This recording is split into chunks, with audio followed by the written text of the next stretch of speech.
Bogus प्रक्रिया चल रही है और 25 लाख बांग्लादेशी हैं। क्या प्रहलाद जोशी के साथ मैपिंग कर रहा है वहाँ? क्या आर अशोक के साथ मैपिंग कर रहा है? क्या चरुला स्वामी के साथ अपने बाप को मैपिंग कर रहा है? यहाँ पर बीएलओ पर एक प्रेशर बिल्डअप करने की कोशिश कर रहे हैं ताकि जो मुसलमानों के और माइनॉरिटीज़ के जो नाम हैं उसको ज़्यादा से ज़्यादा प्रेशर के ज़रिए कट करवाया जा सके। कहना चाहता हूँ बीजेपी के लीडरान से और उनके अलाइज पार्टनर से कि ये जो आप इल्ज़ाम लगा रहे हैं ये बिल्कुल बेबुनियाद है, फॉल्स है और बेसलेस है। बीजेपी और उसके जो अलाइज पार्टनर हैं कर्नाटक में जेडीएस के लीडरान की जानिब से जो सेंट्रल मिनिस्टर हैं श्री प्रहलाद जोशी जी और कर्नाटक में opposition party leader assembly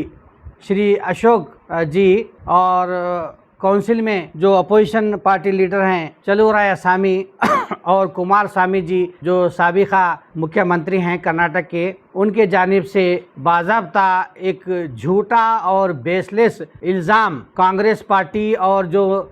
social तंजीमें जो काम कर रही हैं कर्नाटक में एसआईआर इनॉमिनेशन फॉर्म को फिलअप करने के लिए और लोगों की मदद करने के लिए उन पर ये इल्ज़ाम लगाया है और कहा है कि कर्नाटका गवर्नमेंट ने ये तमाम डिप्टी कमिश्नर्स को ये हिदायत जारी किए हैं कि किसी भी सूरत में मुसलमानों के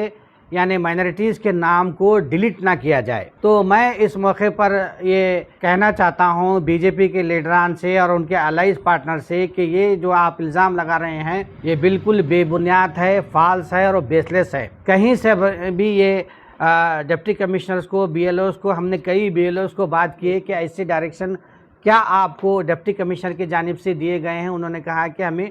ऐसे कोई डायरेक्शन नहीं दिए गए हैं डिप्टी कमिश्नर की जानिब से और इलेक्शन कमीशन की जानिब से यानी सीईओ कर्नाटक की जानिब से जो गाइडलाइन दिए जा रहे हैं हम उसी गाइडलाइन पर काम कर रहे हैं। तो यहाँ पर सोचने की बात यह है कि यहाँ पर बीजेपी जो फ़िरका परस्त पार्टी है हमेशा से हिंदू मुस्लिम करते आई है और हमेशा एक पुरअमन माहौल को ख़राब करने की कोशिश कर रही है। यहाँ पर भी एक एसआईए इनॉमिनेशन फॉर्म यानी एसआईआर का जो काम कर रहा है ये इतने हद तक ये लोग गिर गए हैं। यहाँ पर भी इस इनॉमिनेशन फॉर्म को भरने के लिए हिंदू मुस्लिम यानी जात पात का सहारा ले रहे हैं, जो बिल्कुल कर्नाटक के अमन के लिए बहुत ख़तरा है। मैं इन तमाम बीजेपी लीडरान से ये पूछना चाहता हूँ कि यहाँ पर जहाँ मस्जिदों में हो या शादी खाने में हो या मंदिरों में जो मास यानी इज्तिमाई तौर पर जो काम किया जा रहा है, लोगों की जो मदद की जा रही है, उसमें सिर्फ इलेक्शन कमीशन के डायरेक्शन के मुताबिक ही काम किया जा रहा है और लोगों की उसी के हिसाब से मदद की जा रही है। यानी इलेक्शन कमीशन के जो गाइडलाइन है कि 2002 में जिसका नाम है उसकी सेल्फ मैपिंग होनी है, 2002 में जिसका नाम नहीं है उनके माता पिता दादा दादी नाना के साथ उनके साथ जो लिस्ट है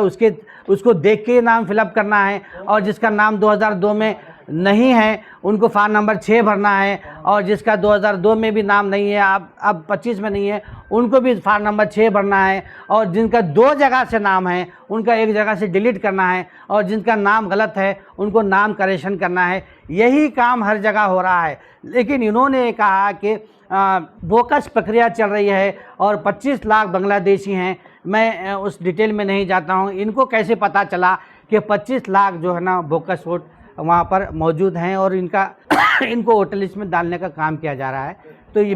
बिना किसी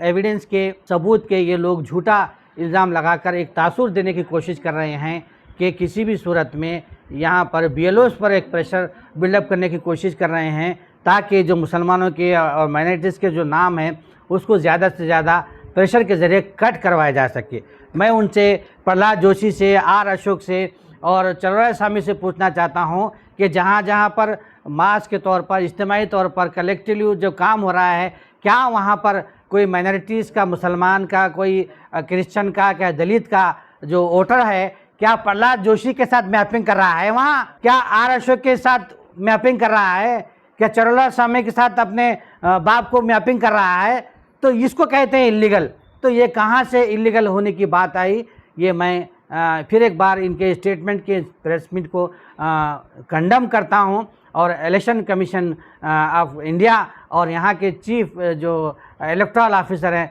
उनसे अपील करता हूं कि इन तमाम जो इनके जो एलिगेशंस हैं इसको रिजेक्ट करें। और कर्नाटक की जनता से, वोटर्स से मैं अपील करता हूं कि इन तमाम जो बेसलेस जो इनके स्टेटमेंट हैं, इल्ज़ामात हैं, इन पर आप कोई जो तवज्जो ना दें और अपना काम जो फॉर्म फिलअप करना है करेक्टली, केयरफुली, वो उस पर काम पर ध्यान देते हुए जल्द से जल्द अपने फॉर्म को फिलअप कर